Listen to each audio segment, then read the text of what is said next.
what you could see on your screen is mission control here in Hawthorne, California. This is where the Corps, who speaks with the crew the entire mission all the way through splashdown, is in this room along with all the rest of the responsible engineers monitoring this mission. They monitor the mission from the beginning, from launch, from the day of liftoff all the way to splashdown. Yeah, and similarly in Houston, at Axiom headquarters, we have MCCA. That's Axiom's Certified Mission Control Center. You can see Axiom flight controllers, working in MCCA around the clock, same as what Jesse mentioned for mission control here in Hawthorne. We have 24/7 coverage in all of these control centers, and that's making sure that while crew's up there, we have them supported fully from the start of the mission to the end of the mission. And on a day like today, right, it's a very critical operation. We want to make sure that we're there supporting them as well. So we've got coverage all the way from their return and into landing. Yeah, and a little cheesy, but teamwork makes the dream work. Working in tandem with Axiom Space and our SpaceX members here. Exactly right. We've got to do it together, and I love that we can work in tandem in each mission control and bring the crew home safely. Exactly right, and both those control centers, like we said, work throughout the mission together. Right, on launch day, we have SpaceX's Mission Control Center here in Hawthorne working with Axiom's Control Center in Houston, as well as NASA's Control Center in Houston, Johnson Space Center, and Kennedy. So we have all these launch complexes that work together, all these control centers that work together, and that doesn't change throughout the course of the mission. It really does exemplify the teamwork that we have to make missions like Axiom-4 happen, or AX-4 happen. And all those flight controllers that we see there, they go through a rigorous amount of training to get to those positions, right, to be able to support crew, and to be able to understand what crew is going through so that they know exactly what's going on in that mission in that time frame. Yeah, exactly. And we are still waiting for the deorbit burn or confirmation of the deorbit burn to start. It should be starting any moment now. Again, we're just waiting for the call out. We do expect it to last approximately just under 18 minutes for this deorbit burn for this specific mission. That's right, and if you're just tuning in, after that deorbit burn, we'll then proceed to do a few more dynamic operations following that. We'll look to be jettisoning the trunk after we do a claw separation, and then from there we'll move into nose cone deploy and parachute deployment. So, or nose cone closure, sorry, and then parachute deployment. So we've got a very full day coming up ahead after this deorbit burn starts. And we did get confirmation that the deorbit burn has begun. Again, it will last approximately 4 forward Draco thrusters will fire. Dragon has not yet entered Earth's atmosphere. This deorbit burn is what will line the vehicle up and put it on its final trajectory to the landing site and off the coast of Florida today. Right now, our crew are using their screens to keep tabs on the burn duration, Draco thrusters firing, and trajectory details like entry angle, spacecraft perigee, and how much distance remaining until deorbit burn termination. Dragon is flying itself. It is an autonomous vehicle, so all the crew has to do is stay strapped into their seats and keep tabs on things. Enjoy the ride. That's right. Well, to talk a little bit about the AX-4 mission, what it is. The AX-4 mission has really been remarkable in a number of ways from start to finish. And each of these missions, like we talked about, demonstrate the amount of teamwork that we work on. But they're also iterations on the process of flying to and living on station. And each of these provide more opportunities to understand how we live and work together in low Earth orbit. And this crew has certainly done just that. Yeah, let's take a moment to properly meet and introduce the crew. Yeah. Our mission commander is Peggy Whitson of the United States.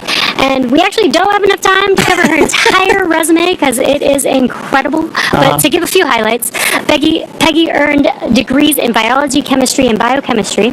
She was the first female commander of the International Space Station. She has spent over 695 total days in space, during which she logged 60 hours across 10 spacewalks. She is a 2-time commander for Axiom Space, having previously served aboard AX-2, and she was just inducted as a member of the 2025 Astronaut Hall of Fame class. And congratulations, Peggy. Pretty incredible. And up next is mission pilot Shubhanshu Shukla of India, whose call sign as test pilot is Shuks. Shuks represents the Indian Space Research Organization, or ISRO.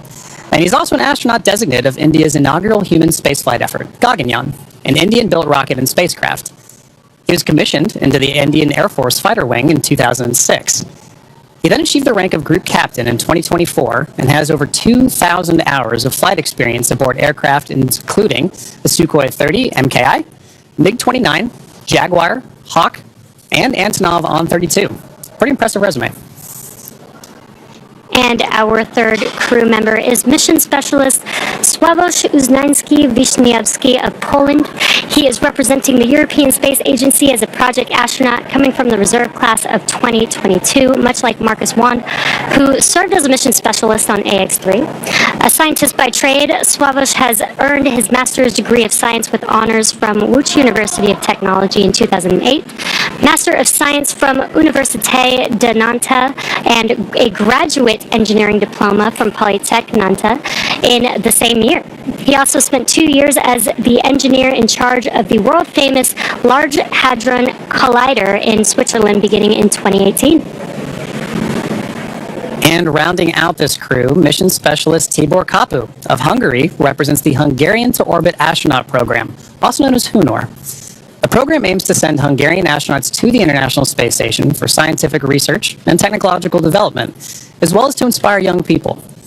He graduated from the Budapest University of Technology and Economics, earning a degree in mechanical engineering, followed by a master's degree specializing in polymer technologies. In 2023, Tibor emerged as one of 4 Hungarians selected from a pool of 247 candidates for the HUNOR astronaut program. Now, he has invested a notable amount of time in his career focused on space radiation protection while awaiting his acceptance to HUNOR. What an incredible crew. Together, they are the crew of AX-4, Axiom Space's 4th private astronaut mission to the International Space Station. This mission represents the return of spaceflight for 3 nations, but it also highlights the growing opportunities for nations and entities around the world to conduct meaningful work in low Earth orbit.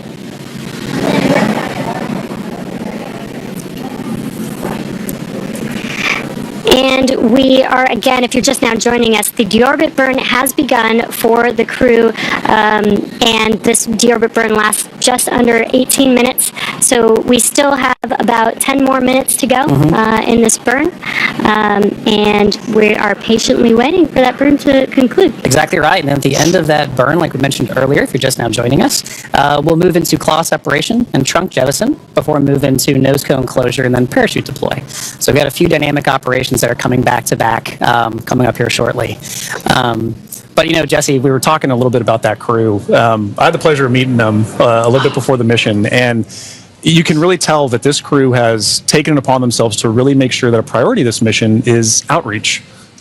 They really want to ensure that who they are representing, the people that they're representing, are getting an opportunity to come aboard with them and understand why they're up there, understand why they're going on missions like AX-4, why AX-4 is a mission that needs to exist to further everything. And I know that STEM outreach is something that you find pretty fascinating yourself, right? Yes, John, you already know that.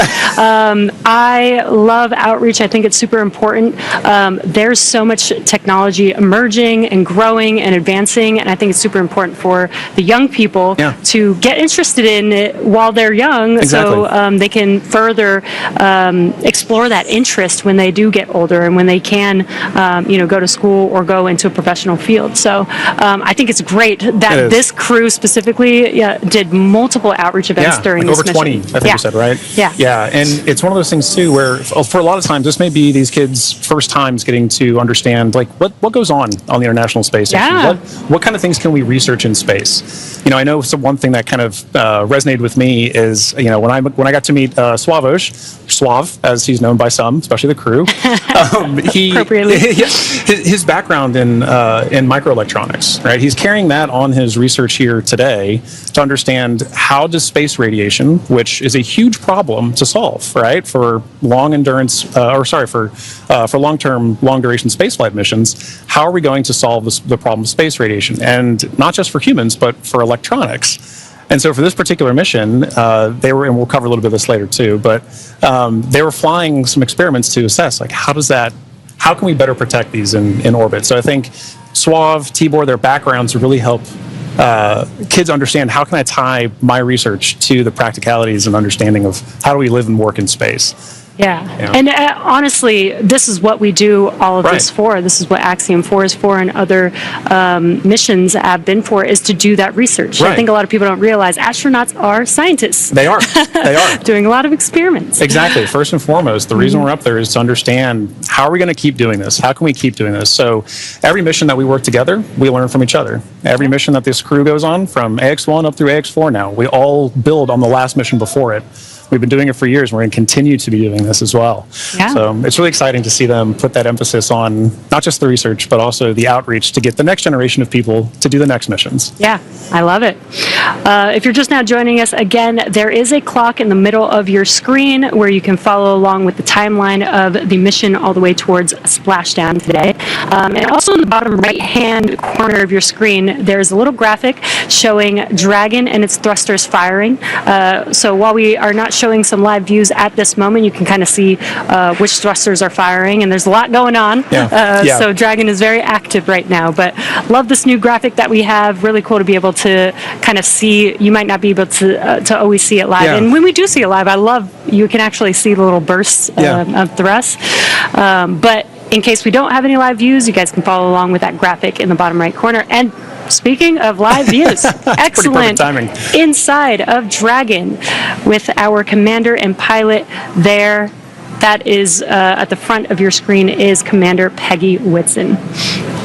And if you're looking right past Peggy Whitson as well, you can see our pilot Shubhanshu Shukla interacting with Dragon's controls there right now. But as you mentioned, Jesse, Dragon is a fully autonomous vehicle on this way home. So kind of tying back to one of the things you mentioned earlier, just being able to see the thrusters firing like that really highlights a good point. When we don't have direct camera feeds like what we just saw, we still get vehicle insight. We still get spacecraft insight.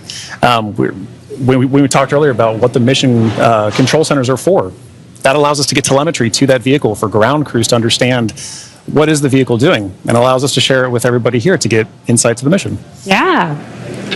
Very cool. And it is, I love these live views. Yeah.